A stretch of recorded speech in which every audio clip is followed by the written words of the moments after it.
الحمد للہ رب العالمین والصلاة والسلام علی رسولہ الامین وعلی آلہ وصحبہ اجمعین اما بعد فاعوذ باللہ من الشیطان الرجیم بسم اللہ الرحمن الرحیم۔ عزیز اور پیاری ماؤں اور بہنوں، السلام علیکم ورحمۃ اللہ وبرکاتہ۔ جیسے کہ ابھی آپ نے سماعت فرمایا، جس عنوان پر میں آج اظہار خیال کرنے جا رہی ہوں وہ ہے امور خانہ داری اور خواتین۔ عزیز سامعین کرام، کل کے پہلے سیشن میں ہم نے عورت کے پہلے نمایاں کردار یعنی کہ ایک ماں کو دیکھا کہ کیسے ماں کی گود بچے کی پہلی درسگاہ ہوتی ہے، اور یہ ماں ہی ہوتی ہے جو اپنے بچے کا فیوچر اپنے ہاتھوں سے لکھتی ہے، وہ چاہے تو اسے بنائے یا چاہے تو اسے بگاڑ دے۔ عزیز سامعین کرام، عورت کے جتنے بھی کردار کی ہم اس رمضان میں بات کریں گے، ان تمام مثالوں کو تلاش کرنے کے لیے جو سب سے پہلی شرط ہمیں دیکھنی چاہیے وہ یہ کہ عورت اللہ تعالیٰ پر ایمان لے آنے والی ہو، مکمل طور پر اپنے آپ کو اللہ کے آگے سرنڈر کرنے والی ہو اور مسلمان بن جانے والی ہو اور اسلام کی پیروی کرنے والی ہو۔ عزیز سامعین کرام، جب ہم لفظ اسلام کی بات کرتے ہیں تو یہ دراصل وفاداری کا نام ہے، اسلام کی مستحکم اور مستقل طور پر اس کی حمایت کرنے اور اس پر بیعت لینے کا نام ہے۔ ایک مسلمان جب دائرہ اسلام میں داخل ہو جاتا ہے تو اس کا امتحان قدم قدم پر لیا جاتا ہے، قدم قدم پر کیا جاتا ہے، یہ دیکھنے کے لیے کہ وہ مسلمان ہونے کی ذمہ داری کو پورے طریقے سے نبھاتا ہے یا نہیں نبھاتا ہے، اپنے کیے ہوئے عہد کو پورا کرتا ہے یا اسے پورا نہیں کرتا۔ امتحان کا سب سے انتہائی سخت مرحلہ اس وقت آتا ہے جب حق کے باغی میدان میں آ جاتے ہیں، یعنی کہ جنگ کے میدان میں حق و باطل اور موت کا فیصلہ ہوتا رہتا ہے۔ ایسے وقت میں جب اسلام کو جانی سپورٹ کی سب سے زیادہ ضرورت ہوتی ہے، اس وقت ایک با وفا بندے کا فرض یہ ہوتا ہے کہ وہ حق کی حفاظت کے لیے اپنے جی جان کی بازی لگائے۔ لیکن عزیز سامعین کرام، غور کریے، ایسے نازک حالات میں جبکہ وفاداری کا ثبوت دینے کی اسلام کو سب سے زیادہ ضرورت پیش آتی ہے، عورت سے کہا گیا کہ محاذ جنگ میں تمہاری ہمت سے زیادہ گھر میں رہتے ہوئے اپنے شوہر، اپنے اولاد، اپنے عزیز و اقارب کے ساتھ خیر خواہی کا طریقہ اختیار کرنا، یہی دراصل ایمان کی دلیل ہے۔ حدیث مبارکہ میں آتا ہے، حضرت عائشہ رضی اللہ عنہا روایت کرتی ہیں کہ رسول خدا صلی اللہ علیہ وسلم نے ارشاد فرمایا، تم اپنے گھر میں جمی رہو کیونکہ یہی تمہارا جہاد ہے۔ ایک اور حدیث مبارکہ میں آیا، عائشہ رضی اللہ عنہا پوچھتی ہیں، کیا عورتوں پر جہاد فرض ہے؟ اللہ کے رسول صلی اللہ علیہ وسلم پیچھے کے چھپے ہوئے ان جذبات کو سمجھ جاتے ہیں اور پھر فرماتے ہیں، ہاں ان پر جہاد ہے، لیکن ایسا جہاد جس میں جنگ نہیں ہوتی، اور وہ ہے حج اور عمرہ۔ ایک اور حدیث مبارکہ میں آتا ہے کہ جب ازواج مطہرات نے نبی کریم صلی اللہ علیہ وسلم سے جنگ کی اجازت مانگی تو آپ صلی اللہ علیہ وسلم نے فرمایا کہ تمہارا جہاد دراصل حج ہے۔ غرض عزیز سامعین کرام، گھر عورت کا دائرہ کار ہے، عورت کو گھر کی ملکہ بنایا گیا ہے، اسی بنا پر عورت کو معاشی تقویٰ سے بھی نجات دی گئی، یہاں تک کہ اللہ رب العالمین نے عورت پر خود کا معاشی بار بھی نہیں ڈالا تاکہ اپنا اور دوسروں کا پیٹ پالنے کے لیے عورت کو گھر سے باہر نکلنا نہ پڑے۔ اللہ تعالیٰ نے ذمہ داریوں کے اعتبار سے برابر ذمہ داری دونوں جنسوں کے درمیان بانٹ دی۔ مرد کو کہا کہ وہ باہر کا دائرہ کار کو سنبھالے، معاش اور اجتماعی مسائل کو حل کرنے کی ذمہ داری بحیثیت قوام سے پورا کرنے کی کوشش کرے، اور عورت کو کہا گیا کہ اندرونی ذمہ داری یعنی کہ گھر کی دیکھ بھال، بچوں کی پرورش، ان کی تربیت، ان کی صحت، ان کی خوراک، ان کی صفائی اور مہمانوں کا خیال رکھنا، یہ دراصل تمہاری ذمہ داری ہے۔ گویا کہ اوور آل تمام مصروفیات سے فارغ کر کے جو دائرہ کار عورت کے حوالے کر دیا گیا وہ دراصل گھر کا دائرہ کار ہے۔ عزیز سامعین کرام، یہی وہ گھر کی ذمہ داری ہے جسے امور خانہ داری یعنی کہ ہاؤس ہولڈ افیئرز کے نام سے یاد کیا جاتا ہے۔ امور خانہ داری سے مراد گھر گھرستی، گھر کے شوہر کا خیال رکھنا، بچوں کی صحیح تربیت کرنا، گھر کو سجنا سنوارنا، خود سجنا سنورنا، اس کا خیال رکھنا، گھر کے ماحول کو ہمیشہ خوش و حشاش بشاش رکھنے کی کوشش کرنا، یہ تمام چیزیں دراصل اس میں شامل ہوتی ہیں۔ آئیے چند مثالی خواتین پر نظر ڈالتے ہیں اور دیکھتے ہیں کہ کیسے خواتین نے امور خانہ داری میں عبور حاصل کیا اور اپنی ذمہ داری کو انہوں نے بخوبی ادا کیا۔ سب سے پہلی ہم مثال لیتے ہیں خدیجہ الکبریٰ رضی اللہ عنہا کی، جو کہ ام المومنین ہیں۔ وہ بہترین خاتون تھی جنہوں نے شوہر کا ساتھ دینے میں کوئی کسر نہیں چھوڑی۔ شادی کے چند سال بعد نبی کریم صلی اللہ علیہ وسلم تلاش حق کی جستجو میں گھر سے باہر نکل جاتے ہیں، دنیا سے کٹ کر الگ ہو جاتے ہیں۔ جب نبی کریم صلی اللہ علیہ وسلم غار حرا میں کئی مہینے قیام کرنے جاتے ہیں، غور و فکر کرنے لگ جاتے ہیں، دعا و مناجات میں اپنے آپ کو بزی رکھتے ہیں، اس وقت آپ اس خاتون جنت کا کردار دیکھیے عزیز سامعین کرام۔ وہ آپ کے وقت کا نہ دینے پر نہ پکارتی ہے، نہ چلاتی ہے، نہ گھر کے ماحول میں بگاڑ پیدا کرتی ہیں، بلکہ پوری طرح سے نبی کریم صلی اللہ علیہ وسلم کا ساتھ دیتی ہیں، آپ کی دلجوئی کا سامان کرتی ہیں، کھانے پینے کا انتظام کرتی ہیں اور اپنی ساری دولت نبی کریم صلی اللہ علیہ وسلم پر نچھاور کر دیتی ہیں۔ کبھی بھی انہوں نے یہ سوال نہیں کیا کہ بار بار آپ اس طرح غار حرا میں اتنے دنوں تک کیوں چلے جاتے ہیں۔ بلکہ وہ سمجھ بوجھ سے کام لیتی ہیں. جب نبی کریم صلی اللہ علیہ وسلم نبوت کا اعلان آپ صلی اللہ علیہ وسلم نے کیا تو وہ خدیجہ رضی اللہ عنہا ہی تھیں جنہوں نے سارے گھر کو تحریک اسلامی کا معاون اور مددگار بنا دیا. آپ صلی اللہ علیہ وسلم پر جب ہر جگہ سے کفار و مشرکین کی طرف سے ظلم اور ستم ڈھائے جاتے تو وہ حضرت خدیجہ رضی اللہ عنہا ہی تھیں جن کا گھر آپ صلی اللہ علیہ وسلم کی جائے پناہ اور جائے قرار تھا. گھر داخل ہوتے ہی آپ صلی اللہ علیہ وسلم اپنے حزن کو اپنے غم کو بھول جاتے تھے. آپ کی تھکان و مایوسی دور ہو جاتی تھی. آپ صلی اللہ علیہ وسلم خود فرماتے ہیں میں کفار سے کوئی بات سنتا تھا اور وہ مجھ کو ناگوار معلوم ہوتی تھی تو میں خدیجہ سے کہتا تو وہ اس طرح سے میری ڈھارس باندھا کرتی تھی کہ میرے دل کو تسکین ہو جاتی تھی اور کوئی رنج ایسا نہ تھا جو خدیجہ کی باتوں سے آسان اور ہلکا نہ ہو جایا کرتا تھا. جب آپ صلی اللہ علیہ وسلم پر اقرا کی سب سے پہلی وحی نازل ہوتی ہے تو آپ صلی اللہ علیہ وسلم بے چین ہو جاتے ہیں, پریشان ہو جاتے ہیں. ایسے وقت میں اس بیوی کا طرز عمل دیکھیے. آپ صلی اللہ علیہ وسلم کو تسلی دیتے ہوئے کہتی ہیں آپ سچ بولتے ہیں, لوگوں کا خیال رکھتے ہیں, صلہ رحمی کرتے ہیں, امانت دار ہیں, مہمان نواز ہیں. اللہ آپ کو تنہا نہیں چھوڑے گا, وہ آپ کی مدد ضرور کرے گا.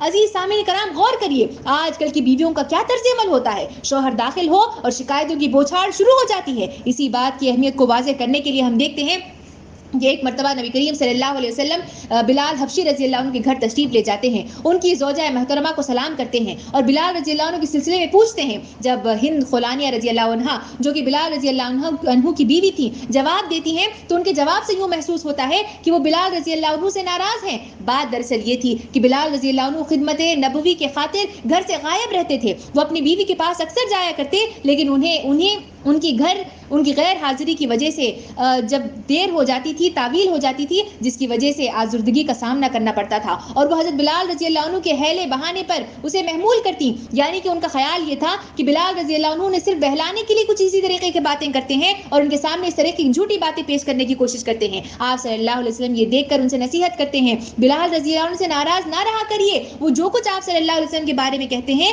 صحیح کہتے ہیں. جب تک آپ اپنے شوہر سے بلا وجہ ناراض رہیں گی آپ کا عمل مقبول نہ ہوگا بلکہ حبط ہو جائے گا. عزیز سامعین کرام یہ نصیحت کا یقیناً یہ مطلب نہیں نکلتا کہ عورت امور خانہ داری میں وقت لگاتی رہے اور گھر کا مرد اسے وقت نہ دے. دوسری روایت سے معلوم ہوتا ہے کہ جب حضرت عبداللہ بن عمرو بن عاص رضی اللہ عنہ کی اہلیہ شکوہ کرتی ہیں تو آپ صلی اللہ علیہ وسلم خود موصوف کے گھر جاتے ہیں اور انہیں کہتے ہیں کہ عبادت میں اعتدال کی تلقین کریے. ان کو کرتے ہیں کہ عبادت میں اعتدال کا رویہ اختیار کریے. لیکن یہاں پر ہم دیکھتے ہیں کہ بلال رضی اللہ عنہ کی بیوی کو جو نصیحت کی گئی وہ قابل غور ہے, قابل توجہ ہے اور وہ اس لیے ہے کیونکہ عورت وہ ہوتی ہے کہ جس کے سلسلے میں اللہ کے رسول صلی اللہ علیہ وسلم نے ارشاد فرمایا شوہر کی نگاہ جب بیوی پر پڑے تو وہ اسے خوش کر دیتی ہے. یہ ہوتی ہے دراصل وہ عورت اور اسی لیے نبی کریم صلی اللہ علیہ وسلم نے حضرت بلال رضی اللہ عنہ کی بیوی کو یہ نصیحت کی کہ آپ اپنے شوہر سے زیادہ دیر تک بلا وجہ ناراض مت رہا کریے. پھر ہم آگے چل کر دیکھتے ہیں خدیجہ رضی اللہ عنہا کی زندگی کا وہ حصہ جو کہ بہت سبق آموز ہے ہر خاتون کے لیے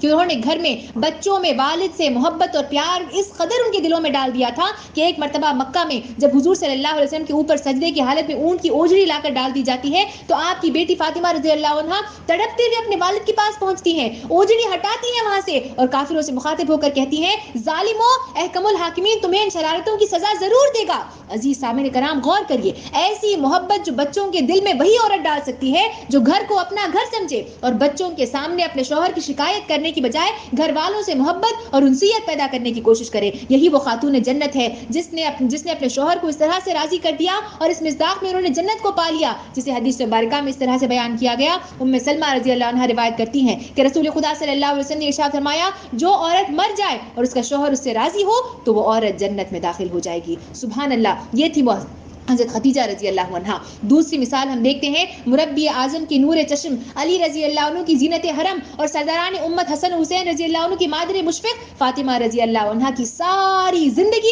خواتین کے لیے کامل نمونہ ہے. آپ کے گھر میں کوئی کنیز نہیں تھی, کوئی غلام نہیں تھا, چکی خود سے پیسا کرتی تھی, یہاں تک کہ ان کے ہتھیلیوں میں اس کی وجہ سے گٹھے پڑ گئے تھے, بار بار مشک کو بھرنے کی وجہ سے سینہ اتر سیاہ ہو گیا تھا, گھر کی صاف صفائی کی وجہ سے ان کا لباس مبارک غبار سے اٹ جاتا تھا. ایک مرتبہ علی رضی اللہ عنہ نے اپنی بیوی کو کہتے ہیں کہ چکی پیستے پیستے تمہارے ہاتھوں میں آبلے پڑ گئے ہیں اور چولہا پھونکتے پھونکتے تمہارے چہرے کا رنگ متغیر ہو گیا ہے. آج نبی کریم صلی اللہ علیہ وسلم کے پاس مال غنیمت میں بہت سی لونڈیاں آئی ہیں, جاؤ اپنے بابا سے ایک لونڈی مانگ لاؤ. وہ اپنے شوہر کے حکم کی تعمیل کرتی ہیں, گھر سے نکلتی ہیں, نبی کریم صلی اللہ علیہ وسلم کے پاس جب پہنچتی ہیں تو دیکھتی ہیں کہ وہاں پر ایک بہت بڑا مجموعہ موجود ہوتا ہے تو شرم سے واپس ہو جاتی ہیں. خاموش ہو کر سیدہ پاک رہ گئیں، خاموش ہو کر سیدہ پاک رہ گئیں، جرأت نہ کر سکیں کہ ادب کا مقام تھا. اگلے دن نبی کریم صلی اللہ علیہ وسلم نے بیٹی سے آنے کی وجہ پوچھی تو علی رضی اللہ عنہ نے مقصد مدعا بیان کیا. آپ صلی اللہ علیہ وسلم نے فرمایا، بیٹی بدر کے شہیدوں کی یتیم تم سے پہلے مدد کے حقدار تھے. جس لونڈی کی تم خواہش رکھتی ہو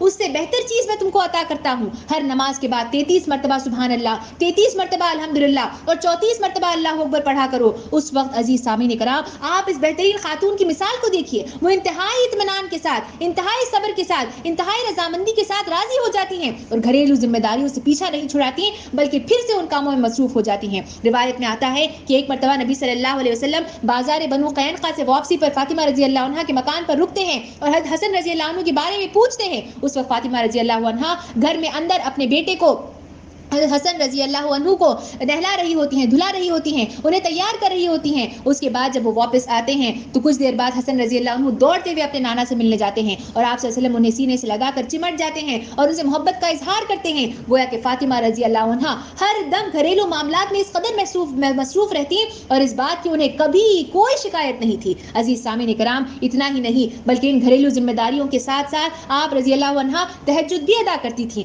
روزے بھی رکھا کرتی تھیں، نماز مشغول رہتی تھیں اور کبھی کبھار پوری رات اللہ سے دعا و مناجات میں گزار دیتی تھیں. عزیز سامعین کرام غور کریے، کیا آج کل ایسی خواتین ملتی ہیں جو اتنی ٹیکنالوجی ہونے کے باوجود، اتنی ساری سہولتیں ہونے کے باوجود گھر کے کاموں کو کرنا اپنی ذمہ داری سمجھ کر نبھاتی ہوں؟ کیا خواتین گھر کے کاموں کو بہانہ بنا کر دین کے کاموں سے جی نہیں چرایا کرتی؟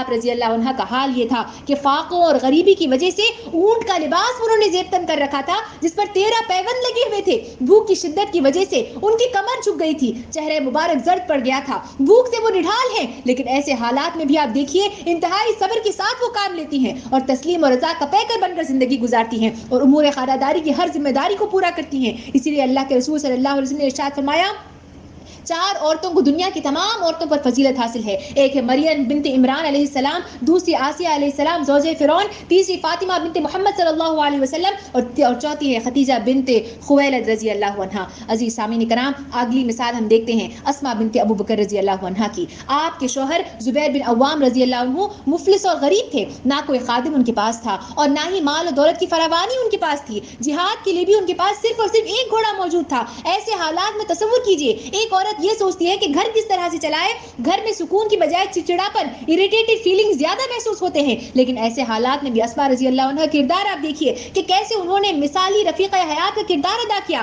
شوہر کی خدمت بھی کرتی، گھوڑے کی دیکھ بھال بھی کرتی، اس کی چارے کا انتظام بھی کرتی، کھجور کی گٹلیاں بھی پیستی، شوہر کے ساتھ کھیتی باڑی کے کاموں میں بھی ہاتھ بٹاتی اور اپنے ہاتھوں سے کپڑے بھی بنتی اور اس سے جو بھی پیسے حاصل ہوتے یا اس سے جو بھی پیسے ملتے اسے راہ خدا میں بھی خرچ کیا کرتی تھی. یہاں تک کہ اللہ تعالیٰ نے انہیں کشادگی عطا کی، فراخی سے نوازا اور آپ کا شمار مالدار ترین لوگوں میں سے ہونے لگ گیا. لیکن ان دونوں حالات میں عزیز سامعین کرام غور کریے کہ آپ نے اپنے گھریلو ذمہ داریوں سے کبھی پیچھا نہیں چھڑایا. ایک مالدار تاجر ابو بکر رضی اللہ عنہ کی بیٹی ہونے کے باوجود مفلسی اور غربت کے وقت بھی وہ گھبرائی نہیں بلکہ صبر سے انہوں نے کام لیا اور جب مال و دولت کی فراوانی ہونے لگی تب بھی فقر و غرور نہیں کیا انہوں نے. یہی وہ وجہ تھی کہ گھر میں سکون کا ماحول ان کے رہا کرتا تھا. اپنے بچوں کو وہ نصیحت کرتی ہے کہ میرے پیارے بچوں، مال جمع کرنے کے لیے نہیں ہوتا بلکہ حاجت مندوں کی امداد کے لیے ہوتا ہے. اگر تم بخل کرو گے تو اللہ بھی تمہیں اپنے فضل و کرم سے محروم رکھے گا.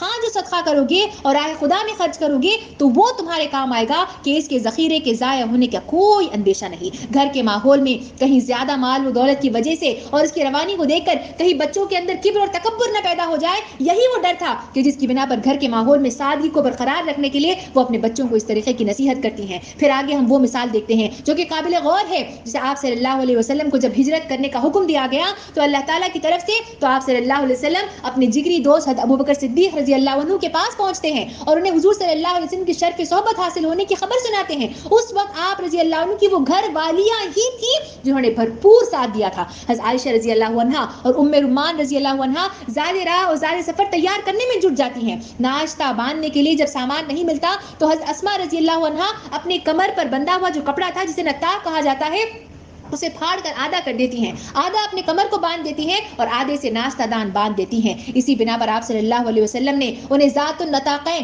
یعنی کہ 2 پٹکے والی خاتون کا خطاب انہیں دے دیا گیا، گویا کہ ایسے اہم سفر پر نکلتے ہوئے بھی جس سپورٹ کی سب سے زیادہ ضرورت پیچھے ہوتی ہے وہ دراصل ایک خاتون کی ضرورت پیش ہوتی ہے، اور یہی سپورٹ ہوتا ہے، یہی وہ ساتھ ہوتا ہے جس کی اسلام کو ضرورت ہے، جو اسلام ایک عورت سے مطلوب کرتا ہے۔ اگلی بہترین مثال ہم دیکھتے ہیں حضرت عثمان رضی اللہ عنہ کی اہلیہ نائلہ رضی اللہ عنہ کی۔ یہ ایک رئیس تاجر کی بیٹی تھی، خوبصورت تھی، علم و فضل کے معاملے میں بھی کمال کی مایہ ناز خاتون تھی۔ ان کی پیدائش پر ان کے باپ نے 1000 درہم خرچ کر دیے تھے۔ نازوں میں پل بڑھ کر جب نائلہ رضی اللہ عنہ جوان ہو جاتی ہیں تو آپ کا نکاح حضرت عثمان رضی اللہ عنہ سے ہوتا ہے۔ تصور کیجئے سامعین کرام، آج کل کی لڑکیاں، آج کل کی خواتین، آج کل کی عورت اپنے مال و دولت کی گھمنڈ میں گھریلو ذمہ داریوں کو اپنے لیے صرف اور صرف ایک ایکسٹرا بوجھ سمجھتی ہے۔ حضرت نائلہ رضی اللہ عنہ کا کردار قابل غور ہے۔ آپ ہر وقت شوہر کی دلجوئی میں لگی رہتی، ان کی خدمت اور خوشنودی میں لگی رہتی، آپ کے کپڑوں کو وہ خود سے دھویا کرتی تھی، آپ کا بستر خود سے بچھاتی، اور جب آپ رضی اللہ عنہ تشریف لاتے تو آپ کے پاس بیٹھ کر غم گساری کرتی، ان سے محبت کی باتیں کرتی، ان کے پیر دباتی۔ ایک بار کی بات ہے کہ جب عثمان رضی اللہ عنہ پر حملہ کیا گیا تو آپ نے خود تلوار سے روکا اور اس حملے میں آپ کی انگلیاں کٹ کر الگ ہو گئیں اور وہ بے ہوش ہو گئیں۔ یہ ہوتی ہے وہ عورت جو امور خانہ داری کو، شوہر کی ذمہ داری کو، گھر کے نظام کو، گھر کے کاموں کو بوجھ نہ سمجھے بلکہ خوشی، راضی، برضا اسے پورا کرنے کی کوشش کرے۔ اسی لیے اللہ کے رسول صلی اللہ علیہ وسلم نے ارشاد فرمایا، پوری دنیا فائدہ اٹھانے کی متاع ہے لیکن بہترین متاع ایک نیک بیوی ہے۔ پھر آگے چل کر ہم دیکھتے ہیں عائشہ رضی اللہ عنہ کی وہ بہترین مثال ہم دیکھتے ہیں، کیا ہی وہ بہترین خاتون و جنت تھی۔ آپ رضی اللہ عنہ کے گھریلو زندگی بہت ہی سادہ تھی، چونکہ آپ صلی اللہ علیہ وسلم بناوٹ کو پسند نہیں کرتے اور چاہتے تھے کہ گھر والے بھی سادگی کا نمونہ ہو۔ حضرت عائشہ رضی اللہ عنہ نے اپنے آپ کو آپ صلی اللہ علیہ وسلم کی پسند کے مطابق ڈھال لیا۔ جب آپ رضی اللہ عنہ حضور صلی اللہ علیہ وسلم کے گھر کو آتی ہیں تو وہ کوئی بڑا محل یا کوئی بڑا مکان نہیں ہوتا، مسجد نبوی سے ملے کچھ حجرے تھے اور ایک حجرہ وہ تھا جس کے دروازہ مسجد نبوی کے صحن میں کھلتا تھا، یہی عائشہ رضی اللہ عنہ کا گھر تھا۔ اس گھر کی دیواریں مٹی کی بنی ہوئی تھی، کھجور کی ٹہنیوں کی چھت بنی ہوئی تھی، چھت کی اونچائی اتنی تھی کہ اگر کوئی شخص کھڑے ہو کر اپنا ہاتھ اٹھائے تو چھت کو چھو سکتا تھا۔ پردے کے لیے ایک کمبل دروازے پر لٹکا دی گئی تھی۔ عزیز سامعین کرام، غور کریے، اس خاتون جنت کے طرز عمل پر غور کریے، نہ کوئی شکایت، نہ کوئی زور زبردستی۔ آج کی کوئی عورت ہوتی تو کیا ایسے ماحول میں اپنے آپ کو ایڈجسٹ کر لیتی؟ کیا ایسے ماحول میں اپنے آپ کو ڈھال لیتی؟ پریشر ڈالتی، اتنا پریشر ڈالتی کہ گھر والا سود لینے پر، غلط طریقوں سے مال کمانے پر اور قرض میں ڈوب کر اپنی گھر والی کی خواہشات کو پورا کرنے میں لگ جاتا۔ یہ ہے وہ مثالی عورت جو امور خانہ داری کو ہر حال میں، ہر طریقے میں پورا کرنے کی حتی الامکان کوشش کرتی ہے۔ پھر آگے چل کر ہم دیکھتے ہیں امام سفیان ثوری رحمۃ اللہ علیہ کی ماں کی ہم مثال لیتے ہیں۔ غریبی میں رہ کر بھی خرچہ کاٹ کاٹ کر اپنے اخراجات کو پورا کیا کرتی تھی تاکہ بیٹا علم حاصل کرنے پر زور دیا کرتی اور علم حاصل کرنے پر اپنے بیٹے کو اکسایا کرتی تھی۔ ماں کی اس انمول نصیحت کو دیکھیے جو اپنے بیٹے سے کرتی ہیں، کہتی ہیں، پیارے بیٹے، جب تم 10 حروف لکھ چکو تو دیکھو کہ تمہارے چال ڈھال اور وقار میں کوئی اضافہ ہوا ہے یا نہیں ہوا ہے۔ اگر کوئی اضافہ نہیں ہوا تو اس علم نے تم کو کوئی فائدہ نہیں پہنچایا۔ عزیز سامعین کرام، یہ ہے وہ خاتون جس نے گھر کو جنت بنا دیا۔ فائنینشلی پیسے کم ہونے کے باوجود کس طرح سے پلاننگ کی جاتی ہے، کس چیز کو پرائیورٹی دی جاتی ہے، بچے کی علم اور تعلیم و تربیت کو انہوں نے زیادہ پرائیورٹی دی، جس کی وجہ سے دنیا میں امام سفیان ثوری رحمۃ اللہ علیہ جیسے بہترین اولاد کو اس دنیا میں چھوڑ کر گئیں۔ ایسی ہی وہ عورت ہے جس کو اسلام مطلوب کرتا ہے، ایسی عورت جو جتنا بھی پیسہ موجود ہو صحیح طریقے سے اس کی سیونگز کرے، صحیح طریقے سے اس بات کی پلاننگ کرے، اپنے پرائیورٹیز کو متعین کرے کہ کس طرح سے جو ہے مال کا صحیح استعمال کیا جا سکتا ہے۔ گھر کو جنت بنانے کی ایک اور بہترین مثال حضرت فاطمہ بنت اسد رضی اللہ عنہا کی ہم لیتے ہیں، جو کہ ابو طالب کی بیوی تھی۔ آپ صلی اللہ علیہ وسلم کے بچپن ہی سے یہی وہ چچی تھی جنہوں نے نبی کریم صلی اللہ علیہ وسلم کی دیکھ بھال اپنے بچوں سے زیادہ وہ کیا کرتی تھی۔ آپ صلی اللہ علیہ وسلم کے لیے کھانا چھوڑتی اور جب تک نبی کریم صلی اللہ علیہ وسلم گھر کو نہ آ جاتے اس وقت وہ کھانا نہیں کھایا کرتی تھی۔ جب آپ صلی اللہ علیہ وسلم آتے تو اس کے بعد خود بیٹھ کر آپ صلی اللہ علیہ وسلم کے ساتھ وہ کھاتی۔ اس گھر میں سکون کا اندازہ اس بات سے لگائیے کہ آپ صلی اللہ علیہ وسلم روزانہ ہی اپنے چچی کی زیارت کیا کرتے اور ان سے ملاقات کرنے کے لیے وہ ضرور جایا کرتے تھے۔ نبی بننے کے بعد بھی آپ کے معمول میں کوئی تبدیلی نہیں آئی، نہ صرف آپ صلی اللہ علیہ وسلم گھر جاتے بلکہ ان کے گھر قیلولہ بھی فرماتے۔ ایسی ہی ایک اور مثال ہم لیتے ہیں آپ صلی اللہ علیہ وسلم کی آنا کہ آپ صلی اللہ علیہ وسلم کی خادمہ حضرت ام ایمن رضی اللہ عنہا کی ہمیں ملتی ہے، جنہوں نے بچپن سے لے کر وفات تک آپ صلی اللہ علیہ وسلم کی دیکھ بھال کی۔ آپ صلی اللہ علیہ وسلم جب جوان ہوئے تو آپ صلی اللہ علیہ وسلم نے انہیں آزاد کر دیا اور حضرت زید بن حارثہ رضی اللہ عنہ سے ان کا نکاح کروایا۔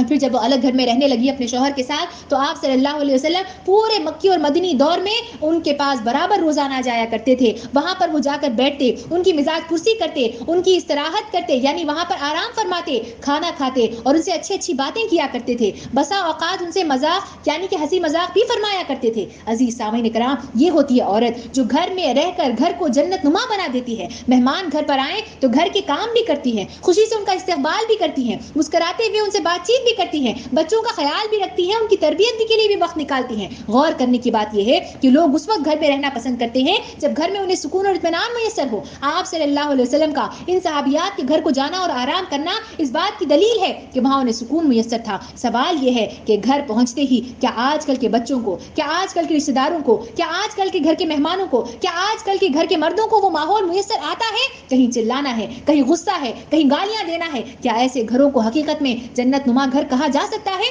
پھر آگے چل کر ہم دیکھتے ہیں مہمان نوازی کی اور کئی ساری مثالیں ہمارے سامنے آتی ہیں, جہاں آج ایک طرف مہمانوں کو رحمت نہیں بلکہ عورتیں زحمت سمجھتی ہیں. شاعر نے کیا خوب کہا, شکر کر تہمت نہ رکھ تو اپنے مہمان پر, شکر کر تہمت نہ رکھ تو اپنے مہمان پر, رزق اپنا کھا رہا ہے تیرے دسترخوان پر. جب اللہ کے رسول صلی اللہ علیہ وسلم دین کی تبلیغ اور اس کی اشاعت کے لیے طائف کا دورہ کرتے ہیں تو متعدد لوگوں کے گھروں کو جاتے ہیں, چوپالوں پر جاتے ہیں, دوسرے قیام گاہوں کے دورے فرماتے ہیں. جب آپ صلی اللہ علیہ وسلم ایک خاتون حضرت رقیہ صفیہ رضی اللہ عنہا کے گھر پہنچتے ہیں تو انہیں ستو کا شربت لے کر آپ صلی اللہ علیہ وسلم کے سامنے پیش کرتی ہیں, جس کے بعد نبی کریم صلی اللہ علیہ وسلم ان کے سامنے کچھ نصیحت کرتے ہیں. حضرت حکیم بن زبیر رضی اللہ عنہا کا بیان آتا ہے کہ نبی کریم صلی اللہ علیہ وسلم میرے گھر جب تشریف لائے تو انہوں نے بکری کے شانے کا گوشت تناول فرمایا. آپ صلی اللہ علیہ وسلم کا آنا جانا اس گھر میں بھی لگا رہتا تھا. عزیز سامعین کرام, ہاؤس ہولڈ افیئرز کو چلانے کے سلسلے میں ہم دیکھتے ہیں کہ خواتین کئی سارے کام بھی کیا کرتی تھی. حضرت مبشرہ رضی اللہ عنہا ایک انصار خاتون تھی جن کا کھجوروں کا ایک باغ تھا,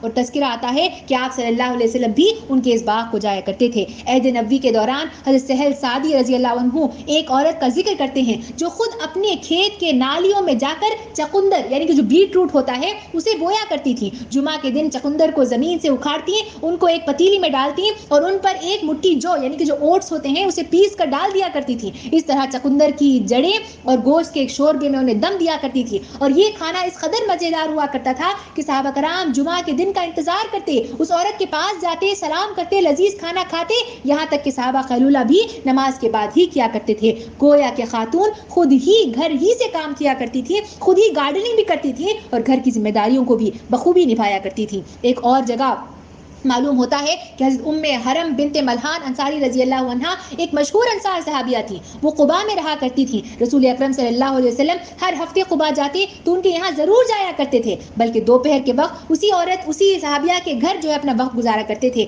آپ ان کے ہاتھ کا کھانا کھاتے اور وہیں پر خیلولہ بھی فرماتے. پھر حرم رضی اللہ عنہا آپ صلی اللہ علیہ وسلم کے سر کے بالوں میں چمپی کرتی اور آپ صلی اللہ علیہ وسلم کا سر دبایا کرتی تھی. گھر کے کاموں کے ساتھ ساتھ ایک مسلمان ہونے کے تمام حقوق بھی خواتین بخوبی ادا کیا کرتی تھی. حضرت دردہ رضی اللہ عنہا کا تذکرہ آتا ہے کہ ایک مرتبہ ایک صحابی کی عیادت کے لیے بھی وہ مسجد تشریف لے جایا کرتی ہیں.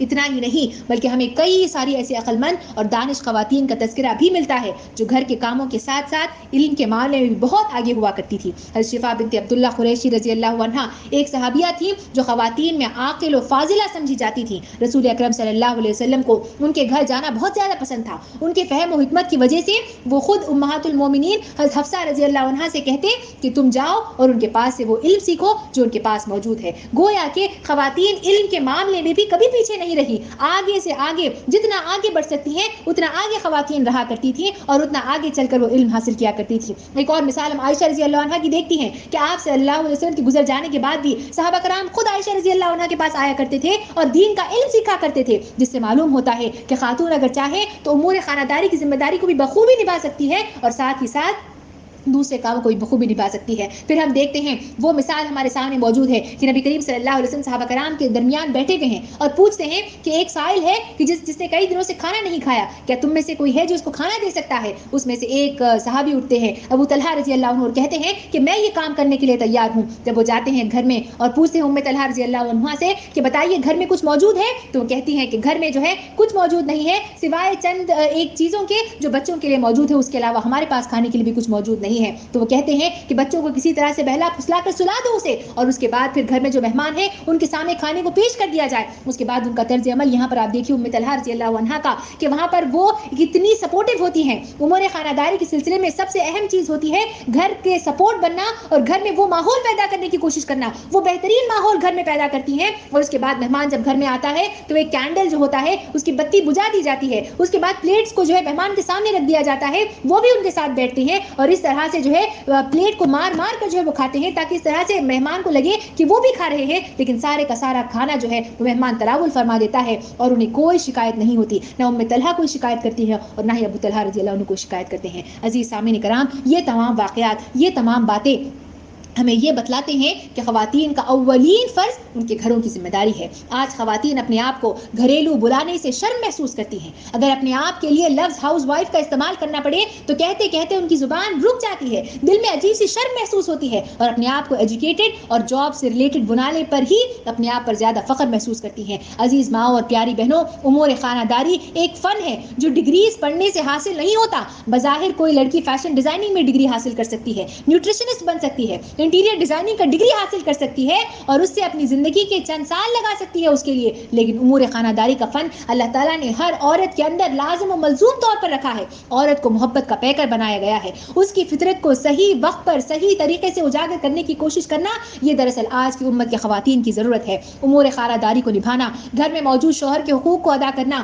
اولاد کے حقوق کو ادا کرنا، گھرداری نبھانا اور گھر کے ماحول کو سکون اور سازگار بنانے کی کوشش کرنا یقیناً ایک آرٹ ہے، یقیناً ایک کلا ہے، یقیناً ایک بہت اہم ذمہ داری ہے. یہ کوئی شرم کی بات نہیں ہے بلکہ فخر محسوس کرنے کی بات ہے. حدیث مبارکہ میں آتا ہے کہ اللہ کے رسول صلی اللہ علیہ وسلم نے ارشاد فرمایا قریش کی عورتیں تمام عورتوں سے بہتر ہیں. فرمایا قریش کی عورتیں تمام عورتوں سے بہتر ہیں. وہ اونٹ کی سواری بھی کر لیتی ہیں، چھوٹے بچوں پر نہایت مہربان اور مشفق ہیں اور اپنے شوہر کے ذاتی کاموں میں بھرپور توجہ مرکوز کرنے والی ہیں. عزیز سامعین کرام، اس حدیث پر آپ تھوڑا سا روشنی ڈالیے، سوچیے اس کے متعلق. اسے بہترین خواتین کے جو کوالٹیز ہمارے سامنے بتائے گئے، جو اللہ کے رسول صلی اللہ علیہ وسلم جو کہ ہمارے گائیڈ ہیں، ہمارے مینٹر ہیں، ہمارے رہنما ہیں، ہمارے لیے مثال ہیں، انہوں نے جو صفات گنوائے، جو صفات سکھائے، ان میں سے تمام اگر ہم دیکھیں تو امور خانہ داری ہی میں شامل ہوتے ہیں جنہیں کرنے کا حکم دیا گیا ہے. آج کے اس کووڈ-19 کے چلتے ہوئے ان حالات میں جہاں بتایا جا رہا ہے کہ طلاق کے کیسز بڑھ گئے ہیں، ڈومیسٹک وائلنس کے کیسز بڑھ گئے ہیں، اگر اس کی ایک چھوٹی سے پہلو پر غور کیا جائے تو اس کا ایک اہم وجہ یہ بھی ہے کہ عورت نے امور خانہ داری کی ذمہ داریوں سے سبکدوشی حاصل کر لی ہے. جہاں اسٹے ہوم اسٹے سیف کا نعرہ لگایا جا رہا ہے، یہ عورت کی ذمہ داری عائد ہوتی ہے کہ وہ گھر کو جنت بنانے کی کوشش کرے. اپنے ہی گھر میں کچھ کام اگر زیادہ بڑھ جاتا ہے تو اسے بوجھ نہ سمجھے بلکہ ذمہ داری سمجھ کر اس کو ادا کرنے کی کوشش کرے. اسے شرف سمجھے اپنا اور اسے شرف سمجھ کر پورا کرنے کی کوشش کرے. گھر میں رہنے والے تمام ممبران کے لیے امن و سکون کا گہوارہ بنائیں، مسکراہٹیں ان کے درمیان بکھیرنے کی کوشش کرے اور کبھی یہ محسوس نہ کرے کہ یہ کام کوئی عام کام ہے. عزیز سامعین کرام، جتنا ضروری معاش کی تلاش کرنا ہے، جتنا ضروری ایک مرد کے لیے گھر سے باہر نکل کر معاش کی تلاش کے لیے گھر کے لیے دوڑ دھوپ کرنا ہوتا ہے، اتنا ہی اہم، اتنا ہی ضروری، اتنا ہی ایکویولنٹ گھر کے ماحول کو سکون پذیر بنانا ہوتا ہے. کووڈ-19 کے اس پینڈیمک کے چلتے یقیناً ہر گھر کے اندر ایموشنل اور سائیکولوجیکل سٹریس بڑھ چکا ہے. ہر کوئی جو ہے سٹریس کا شکار ہو چکا ہے، ہر کوئی سٹریس کی باتیں کر رہا ہے، ہر کوئی ٹینشن کا شکار ہو گیا ہے. کئی سارے لوگوں کی جابس چلے گئے ہیں، لیکن ایسے ہی حالات ہوتے ہیں جہاں پر یہ ٹیسٹ کیا جاتا ہے کہ عورت امور خانہ داری کی ذمہ داریوں کو کس طرح سے نبھاتی ہے، کس طرح صبر سے کام لیتی ہے، کس طرح شکر سے کام لیتی ہے اور کس طرح سے انہیں پورا کرنے کی کوشش کرتی ہے. یہی دیکھنا، یہی مقصود ہے اور یہی اس پینڈیمک میں ہم دیکھتے ہیں کہ کئی سارے گھر اگر ٹوٹ رہے ہیں تو اس میں عورت کا اہم کردار ہے کہ وہ اس کی وجہ بن رہی ہے ان گھروں کے ٹوٹنے میں. آئیے اللہ رب العالمین سے ہم دعا کرتے ہیں کہ اللہ رب العالمین ہم سب کو امور خانہ داری کی ذمہ داریوں کو صحیح طریقے سے ادا کرنے کی توفیق عطا فرمائے. اللہ تعالیٰ گھروں کو جنت بنانے کی توفیق عطا فرمائے اور اللہ تعالیٰ ہمیں اسے بوجھ سمجھ کر نہیں بلکہ اپنی ذمہ داری سمجھ کر خوشی خوشی رضا برضا اس ذمہ داری کو پورا کرنے کی اللہ تعالیٰ مجھے اور آپ کو، ہم سب کو توفیق عطا فرمائے. آمین. وآخر دعوانا ان الحمد للہ رب العالمین والسلام علیکم ورحمۃ اللہ وبرکاتہ.